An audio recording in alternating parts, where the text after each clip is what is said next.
De l'invisible au réel, le livre de tous les possibles 2, chapitre 23, la victoire du grand dragon sur Jésus. Jean, Lulu, Osiris, Isis, Sif et le scribe. Qui est Lulu? Le grand dragon. C'est ainsi qu'Isis et Osiris l'appellent. Lulu. Ce Lulu qui est né et a grandi en lui, durant ces années affreuses, son enfance, ces années de sévices. Lulu ainsi ne trouve ici-bas évidemment aucune incarnation, aucun corps à la mesure de sa puissante énergie, sauf celui de son père, le Fils de l'homme. Le grand dragon peut temporairement investir tel ou tel corps. Encore faut-il qu'il soit assez puissant énergétiquement et spirituellement pour le recevoir, mais il ne peut le faire qu'un laps de temps très court, au risque de tuer son hôte rapidement et donc de ne plus pouvoir l'utiliser. Nous sommes ainsi Jean, Osiris, Isis, Sif et moi-même remontés au château de Montségur, aux dates et heures calculées par le Fils de l'homme lui-même pour la seconde fois, et voilà ce qui s'y est passé. Le maître dit : j'ai relâché une partie du mal, la tête de l'hydre. Cette partie de lui a été relâchée et ingérée par Isis. La journée du 10-10-2018 fut le jour de la désintégration de cette partie néfaste. Isis, au prix d'efforts constants, a tout simplement pulvérisé le mal humain, celui que vous appelez Satan. Le combat final est proche. Il nous reste à rétablir la ligne temporelle créée par le Fils de l'homme et sa flamme sœur, Isis. Le Fils de l'homme a toujours été parmi nous. Isis a toujours été parmi nous.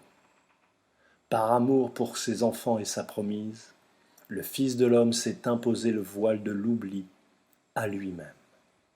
Par amour pour vous.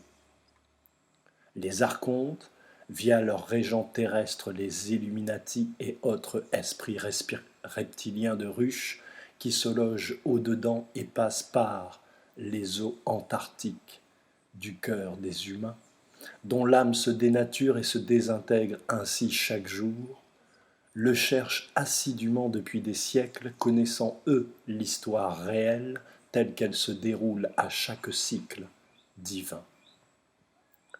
Isis aussi habite sa création.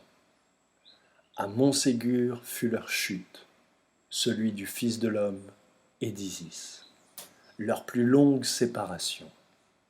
À Montségur s'est imposé le voile de l'oubli. À Montségur, le grand dragon que vous appelez Satan a pu se répandre sur toute la surface de la terre. À Montségur, la trahison du Fils de l'homme a permis l'établissement du royaume du diable et de ses acolytes sanglants. À Montségur, une faille s'est faite, s'est créée, à l'intérieur même de la lumière par le truchement de la jalousie et de la colère. À Montségur, la bile noire a choisi le terreau de l'innocence pour y faire son nid. À Montségur, la bile noire et le grand dragon ont pu investir notre dimension tout entière, ayant atteint à l'intégrité tout entière du Fils de l'homme. À Montségur, c'est par l'amour que couve dans son cœur éternel le Fils de l'homme que le grand dragon a momentanément vaincu le Fils de l'homme. À Montségur, le temps naturel et séculier s'est arrêté. À Montségur, a été enfoui le Saint Graal dans le cœur de quelques hommes et dans l'âme de quelques femmes. De Montségur a survécu le lignage, la connaissance, les outils sacrés et les méthodes divines pour que rejaillisse partout sur la terre la gloire du Fils de l'homme, la gloire d'Isis et la toute-puissante et omnisciente patience du mystère des mystères, notre Père à tous et toutes. En lui sont les lois, le passé et l'avenir. En lui seul demeurent tous les possibles et potentiels libres, se révélant à eux-mêmes, par eux-mêmes et pour eux-mêmes. Ici et là-bas, là-bas comme partout, partout et tout le temps, dans tous les temps et toutes les dimensions. Hors de lui, il n'y a rien. Celui qui n'a pas été créé et qui pourtant a créé toutes choses, visible et invisible, mobile et immobile, lumière et obscurité. Que ceux et celles qui ont des oreilles se relient à leur cœur et voient. Le livre de tous les possibles 2. Chapitre 24. La victoire du grand dragon sur Jésus. Sif, astral et entité. La seconde fois que nous sommes remontés au château de Montségur, le mont Sûr, l'affaire fut différente, extatique et profonde.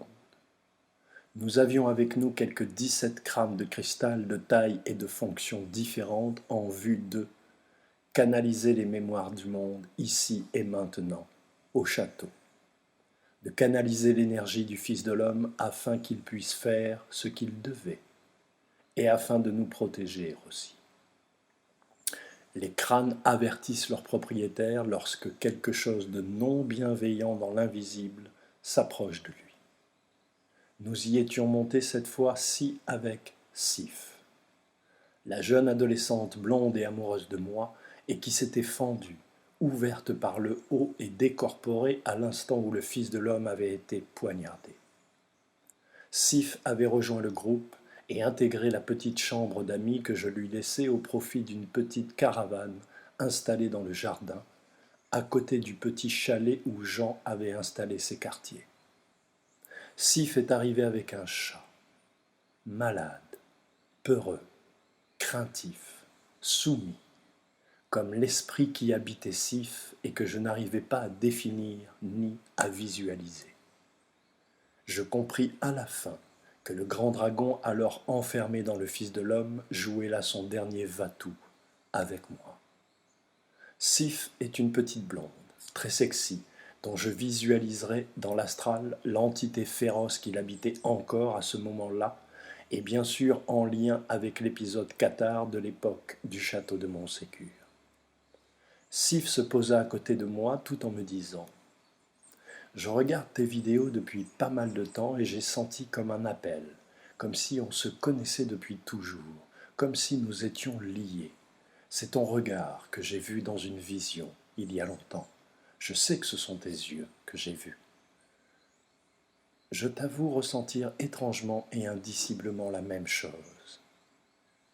Là, c'était bien Sif qui me parlait, dès lors que son entité ou le grand dragon captait son intention et l'utilisait, la relation devenait autre.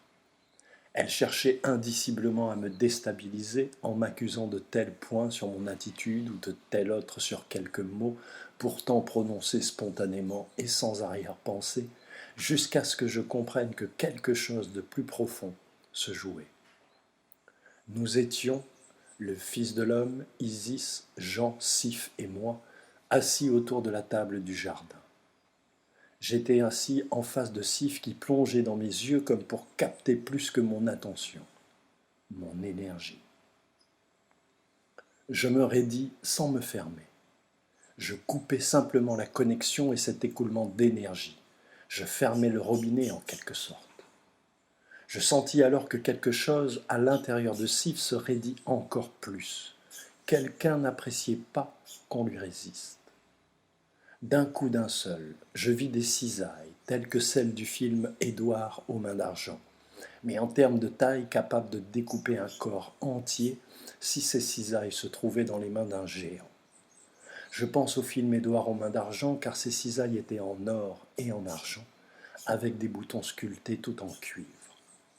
Ces cisailles ont comme bondi d'ailes pour traverser la table sans s'y buter, puisque cela se passe dans une autre dimension, que je suis capable de voir les yeux ouverts, et cela sans perdre le contact avec le lieu et la situation où je me trouve.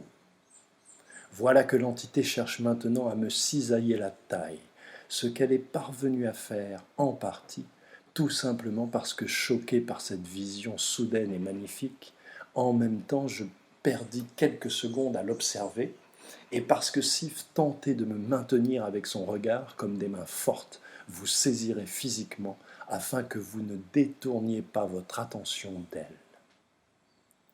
Instinctivement, je ne sais comment ni pourquoi, je me mis très vite debout, me retournai et sur la pointe des pieds me rendis à la cuisine.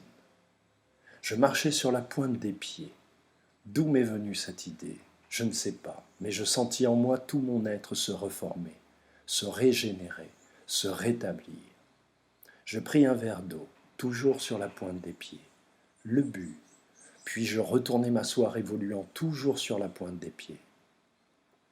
Arrivé en face de mes hôtes, face à Sif, et alors que je m'asseyais, tout mon être était complet et de nouveau puissant.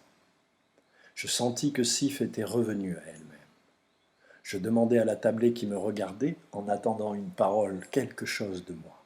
« Avez-vous vu ces ciseaux ?» Tous de me répondre. « Non, nous n'avons rien vu. » Isis précisa.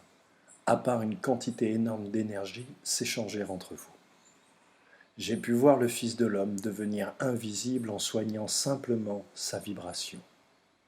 Il nous a appris à Jean et à moi-même à pratiquer cela. Nous manquons d'entraînement, mais nous y sommes parvenus, et parfois naturellement, sans chercher à le faire. J'ai pu voir des choses véritablement étranges pour le commun des mortels, et tout ceci fut bien réel. Plus tard, lorsque Sif décidera de nous quitter, libéré sans le savoir à l'époque de ce monstre qui s'était installé en elle, le grand dragon, par la bouche du Fils de l'homme, nous a hurlé au visage d'Isis, de Jean et de moi-même. Sif était ma carte maîtresse, ma meilleure carte.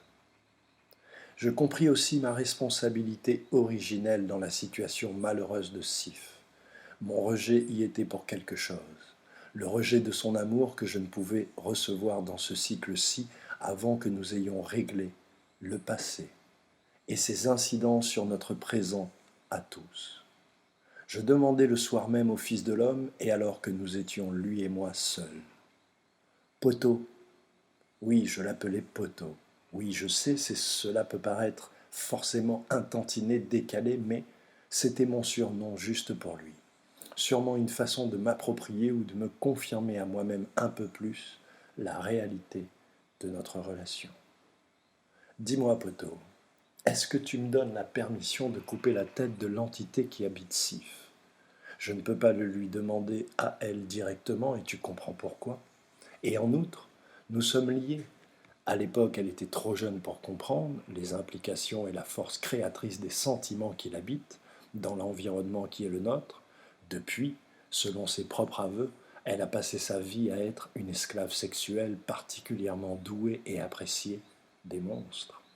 Tant que cette entité lui est arrivée en pleine innocence, elle ne pouvait avoir le choix, n'ayant aucune connaissance véritable des choses invisibles. De plus, une fois que ce sera fait, nous saurons véritablement dans quel camp son cœur se niche, puisqu'elle aura entièrement retrouvé sa capacité d'émettre un choix qui soit le sien. Je sais au fond qu'elle est avec nous, qu'elle est importante et que nous devons en prendre soin.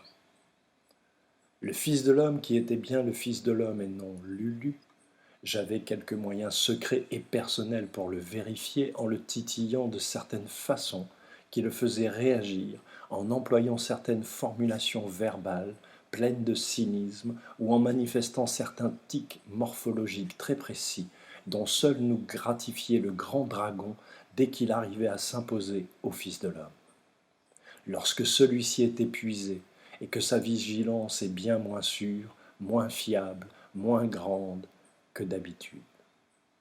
Le Fils de l'homme donc me répondit.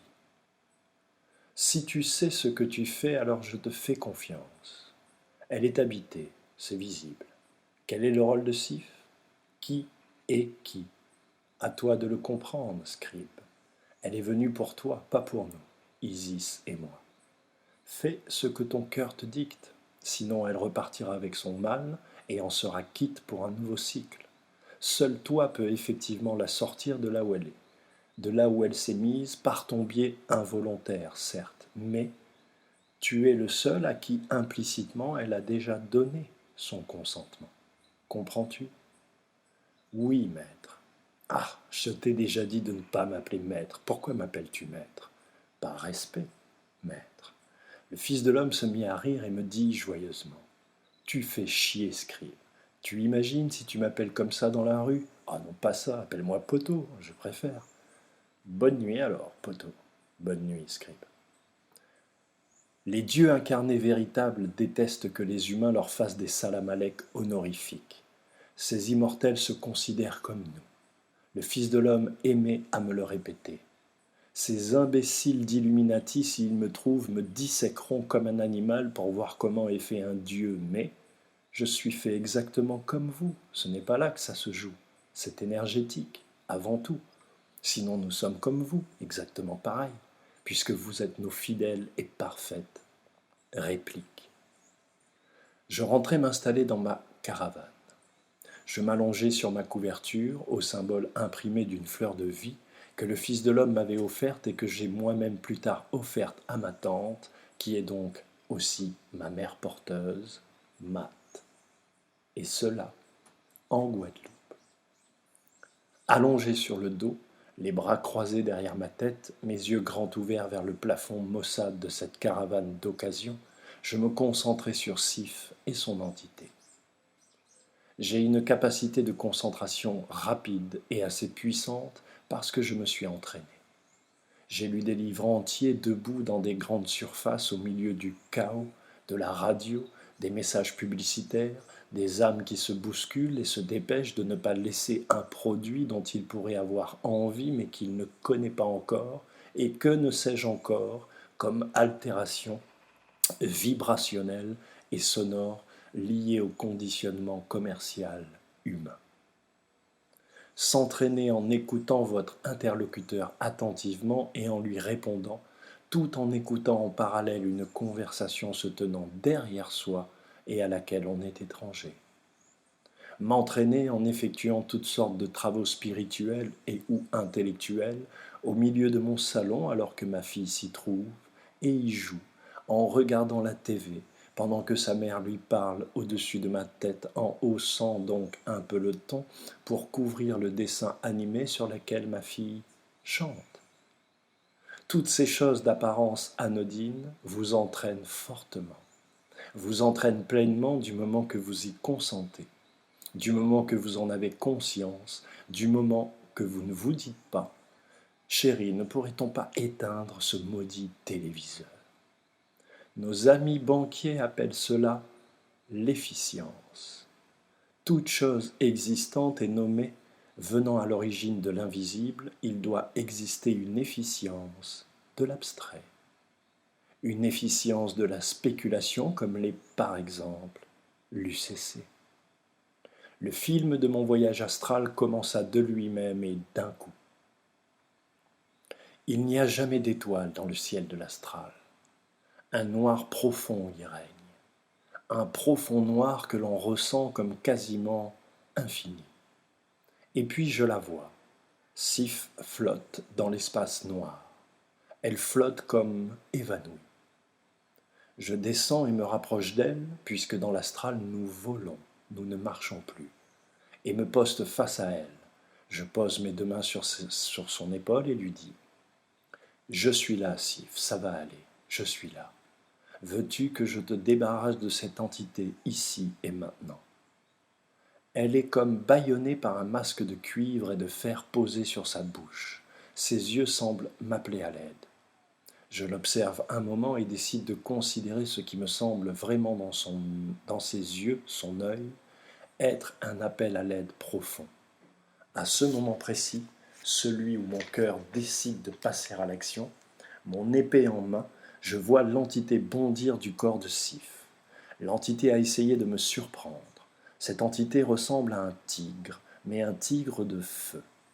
Son corps est comme du plasma, dont je sais que si je le touche, il se collera à moi. J'ai déjà croisé ce type d'adversaire. Il s'agrippe à vous et vous enroule comme une pâte à gâteau, si collante qu'on ne peut s'en défaire qu'après un bain ou une douche de feu. Je vais vous dévoiler un nouveau secret personnel.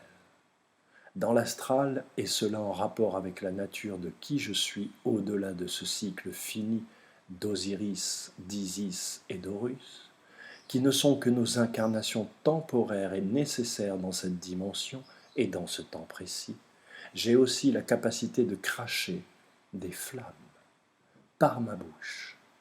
J'avoue que dans de nombreux combats astraux, je n'y pense pas et lutte avant tout et toujours à l'épée. Parfois même dépassé par mon adversaire, je prends la fuite puis je me souviens de ce pouvoir unique et je reviens et flambe le soldat des forces du grand dragon ou d'autres entités. Je les flambe littéralement tout entières et en une fraction de seconde. Malgré son physique, je tentai quelques coups d'épée pour lui trancher la tête. J'arrivai à l'entamer, mais la tête ne tomba pas.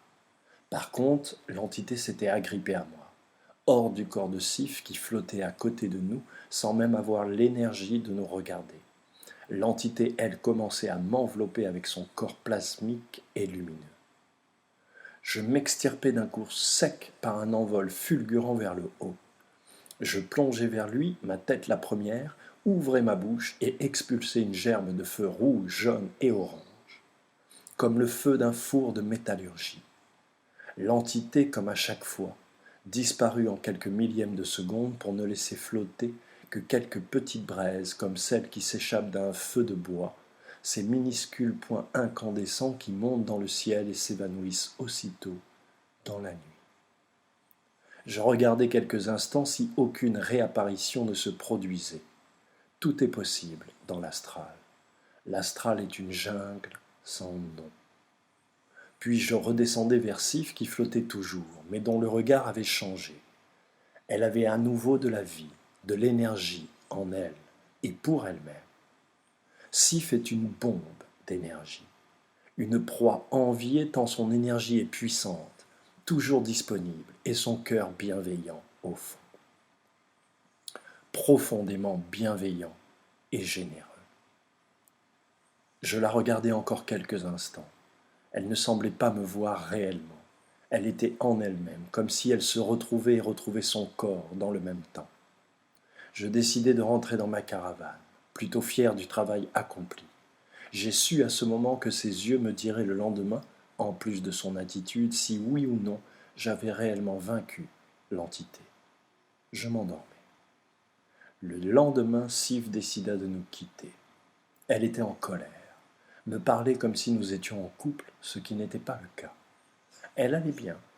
Simplement, elle débordait d'énergie et n'était plus habituée à un tel afflux d'énergie en elle. Qui dit afflux d'énergie dit afflux d'informations, de prise de conscience, de bond dans le passé, puis dans le présent, puis dans le futur, bref, un rythme nouveau qu'il nous faut forcément apprivoiser. Je l'aidai à attraper son chat sous le lit de la chambre d'amis. Comme un couple, vous dis-je. Elle allait bien, je le savais. Elle ne pouvait s'en rendre compte à cet instant précis. Elle nous dit au revoir sèchement, un au revoir qui semblait dire adieu. Je lui répondis. Tu sais, Sif, nous ne sommes peut-être pas les monstres que tu imagines, et j'espère que nous aurons l'occasion de nous revoir, très sincèrement. Elle me répondit sèchement, c'est ça, ouais. Sif tourna les talons, monta dans sa voiture et disparut jusqu'à aujourd'hui. Je ne l'ai plus revue. Où qu'elle soit, je la sais libérée. Il va lui falloir un peu de temps puisqu'aucune de ses habitudes anciennes ne fonctionneront avec sa nouvelle configuration énergétique et donc spirituelle et intellectuelle aussi dans la vision qu'elle développe d'elle-même et du monde. Son regard a changé, son regard s'est apaisé, son Uranus n'est plus utilisé par un tiers malveillant, sa glande pinéale, la pomme de pin. Son souci d'alcool, je pense, aura pu trouver à cet instant une fenêtre de résolution. L'énergie est là. J'espère sincèrement qu'elle l'a ressenti et vu et s'est occupée d'elle-même, comme il se doit. Je fis d'autres voyages astraux tout aussi magiques et magnifiques que celui que je viens de vous narrer. Laissez-moi vous raconter celui qui me semble être le plus important. Je m'allonge, me concentre avec l'idée de connaître véritablement quelle est ma forme d'origine et donc qui je suis. Je vous ai dit me voir en croisé, sans symbole sur sa tunique, ou en espèce d'archange avec ses ailes et son épée. Le seul point commun de ces deux figures est l'épée, au service du roi. Je suis dans l'astral et je demande à voir qui je suis, et je vois. Comme un autre moi lumineux qui sort de moi et s'avance vers une source lumineuse, indistincte, mais bien visible, au loin. Je sais que je me mets à le suivre, en lui prenant la main, et pourtant, je nous vois avancer devant moi. Cela est particulièrement et très intimement perturbant lorsque nous sommes formatés comme de simples humains à ne voir qu'en 2D amélioré, voire en 3D simplifié par des lunettes en carton mou. Nous nous avançons donc tous les trois vers cette source lumineuse. Il s'agit d'un monticule de crânes, tous de cristal et habités d'une lumière puissante, non terrestre. Je parle de son intensité ou de sa couleur. Je n'ai jamais rien vu de tel ici-bas. Ce monticule de crânes forme en fait un seul crâne parfaitement représenté. Devant ce crâne se trouve un géant lumineux. Le crâne formé des petits crânes est de la taille des grandes pyramides de Kémet à l'échelle de l'homme.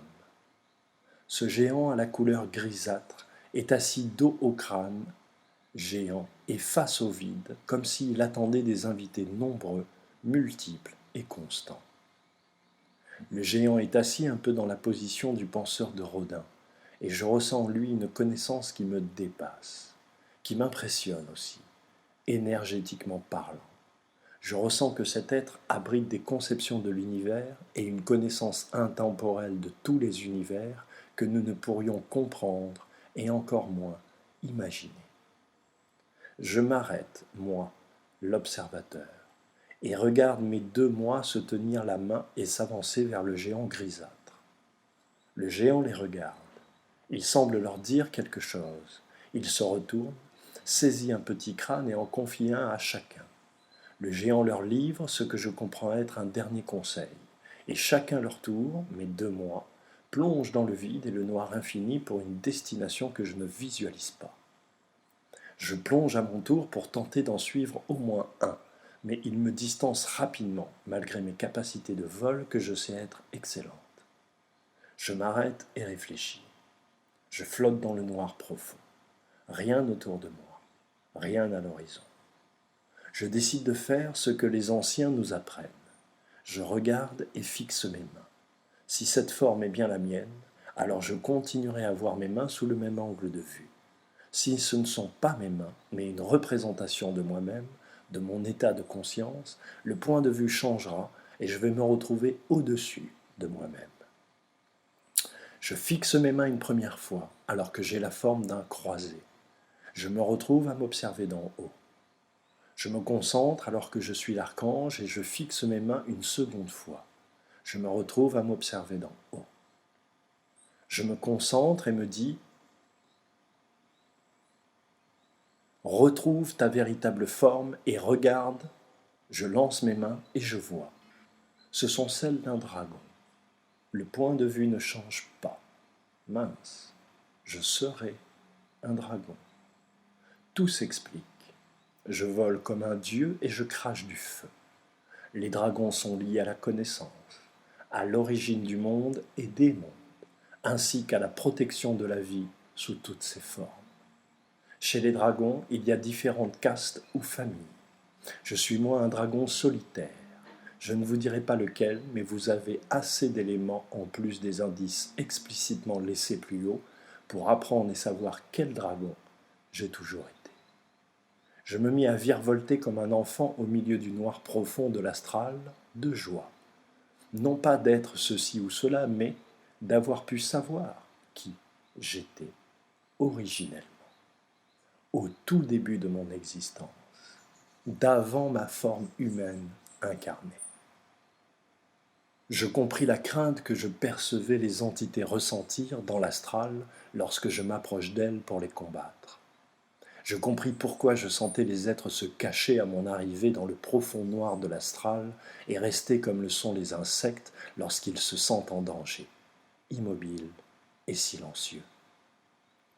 Je sais aussi d'où me vient la faculté de savoir instantanément ce que je dois savoir ou ce dont je dois me souvenir en termes de connaissance. Elle est tout entière en moi. La connaissance est feu. Le dragon a reçu la permission de cracher le feu à tous ceux qui n'entendent plus les ondes divines et s'en servent pour asservir la vie partout où l'univers s'est révélé à lui-même. Ce n'est pas sa mission, mais sa nature. Je comprends aussi l'énergie titanesque qui m'habite depuis que je suis né. Une énergie qui m'épuise moi-même tant elle est active, vigilante, éveillée, aux aguets permanents. Je comprends pourquoi le temps et l'espace n'ont pas de limite non plus. Je vais sur la Lune et leurs bâtiments remplis de toutes sortes de créatures. Je vais sur Mars où l'ambiance y est pire. J'ai été sur Sirius, qui était en proie à une bataille sans précédent entre les différentes forces qui y vivent et se combattent pour le contrôle de la planète mère de nombre d'êtres humains sur Terre, que les forces du cube, dirons-nous ici, étaient en train de vaincre sous mon œil. Comme si la planète était devenue tout entière en fer. Je peux rentrer dans une pièce où qu'elle soit et quelle qu'elle soit, puis à l'intérieur plonger dans le tiroir d'un de ces meubles pour y lire un document plié en 4, par exemple. Je peux rentrer à l'intérieur d'un corps humain et y voir de façon microscopique ce qu'il s'y passe. Je suis monté le plus haut que j'ai pu dans l'astral et j'ai fait de même vers le bas. Il est des contrées de l'univers qu'il vaut mieux ne jamais avoir vues. Mais je dois vous avouer que les plus beaux voyages astraux sont ceux que j'ai faits en compagnie du Fils de l'homme, mais ceux-là nous appartiennent. Depuis que j'ai quitté physiquement le Fils de l'homme, je ne vais plus dans l'astral. D'abord parce que ce n'est pas notre monde, parce que l'astral est une jungle sans nom, parce que cela ne se fait pas d'écouter aux portes, ou de s'introduire sans permission partout, juste parce qu'on peut le faire. Mais, surtout, parce que seule la véritable reconnexion à ton âme éternelle te permet par la grâce et la connaissance des règles miséricordieuses de Dieu Père Mère et de son énergie unique et régénérante, de tout savoir, de tout comprendre, de tout anticiper, de pouvoir partout et dans n'importe quel temps tout voir, sans ne jamais faire aucune erreur. Et ton âme n'a pas besoin que tu sois là pour travailler. Elle a juste besoin que tu la reconnaisses, que tu te reconnectes et l'honores pour ses bienfaits. Même si au fond on peut affirmer ici et ici que c'est toi qui te remercies toi-même. Ceci est aussi profond que mystérieux, mais telle est bien une des réalités profondes de notre réel infini. Le livre de tous les possibles 2, chapitre 25. Le Fils de l'homme revient. Satan, l'homme, l'amour. Le Maître dit, l'esprit est un. Le grand dragon comme un miroir crée le deux, comme une représentation de l'esprit, une simple représentation qui devient de fait la réalité. L'inspiration est la spirale intérieure, l'énergie de vie qui coule en chaque être vibrant et radiant, tout en demeurant, selon les vœux de la source, une, insécable, inséparable, pacifique. Le grand dragon n'a plus de stratégie. Le grand dragon a cru pouvoir impunément terrasser le Fils de l'homme en l'incorporant entièrement. Le Fils de l'homme est l'incarnation de la patience et porte en lui toutes les qualités d'Isis. Et cela pour le malheur éternel du grand dragon persifleur mais perdu. Ses associés et légionnaires terrestres sont comme déconnectés du maître du mensonge, commanditaires de tous les meurtres et ordonnateurs de tout le sang répandu. Le grand dragon sera à terme dispatché dans l'univers pour quelques milliers d'années. Le grand dragon n'a aucune raison d'être. Il n'a pas été voulu par Dieu tel qu'il se présente et évolue. Le grand dragon est ce qu'il est par lui-même, par son libre arbitre, souverain, et cela contre les lois et règles élémentaires de tous les univers connus ou inconnus. Le grand dragon est maître de ses décisions, de ses ruses, de sa stratégie de mort et d'anéantissement total de l'œuvre de la source, de la lumière éternelle et parfaite. Le néant est la source du grand dragon, son nid. Le néant est le chemin éternel et damné du grand dragon. Le néant est la destination unique du grand dragon. Il n'a pas d'autre demeure dans l'univers que le cœur des êtres vibrants et radiants lorsqu'ils y abritent le néant. Ceux et celles qui ont accepté le jeu, les gains ou la facilité que le grand dragon a pu leur fournir en échange ont encore le choix. Le néant ou la vie. Toutes les consciences qui ont signé et qui ont choisi le camp du grand dragon, le camp du mauvais, le mauvais camp, ne pourront accéder à la rédemption d'Isis et du Fils de l'homme. L'accumulation des crimes, tant que leurs horreurs, font de ces consciences les futurs piliers du pandémonium du grand dragon.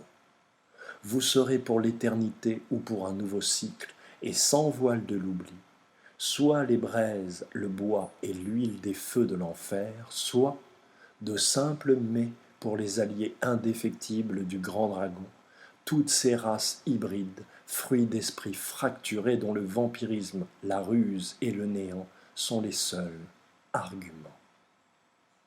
Isis et le Fils de l'homme laissent pourtant aux consciences humaines encore un temps, une dernière chance de se transformer. Le Fils de l'homme paye cher ce délai accordé, mais il sait que le combat final est proche. Il sait que le grand dragon a perdu et il sait que son offrande éternelle de vie pour toutes les créatures de tous les univers ne peut être réalisée que par lui. Avec l'amour, la main et les lèvres d'Isis, sa flamme sœur, une main toujours posée sur le front du Fils de l'homme, ses deux lèvres en suspension au-dedans du souffle du Fils de l'homme. Isis est la mère, la femme et la fille. Le Fils de l'homme est le Fils, le Saint-Esprit et la loi. Celui qui est la loi prononce ainsi, ici et ici, les châtiments individuels. Si vous percevez autour de vous que les suppôts de Satan, les bien nommés, sont comme perdus, c'est parce qu'ils le sont et le demeureront pour l'éternité. Le libre arbitre des êtres divers et entités évoluant sur la terre est ainsi ici et aujourd'hui respecté. Les derniers châtiments seront prononcés par les suppôts de Satan eux-mêmes, pour eux-mêmes et par eux-mêmes. Telle est la loi du Fils de l'homme, telle est la main d'Isis, telle est la miséricorde mystérieuse et bénite de la source elle-même. Au nom de Dieu de l'épée et de la croix, que ce qui est dit soit écrit, que ce qui est écrit soit accompli.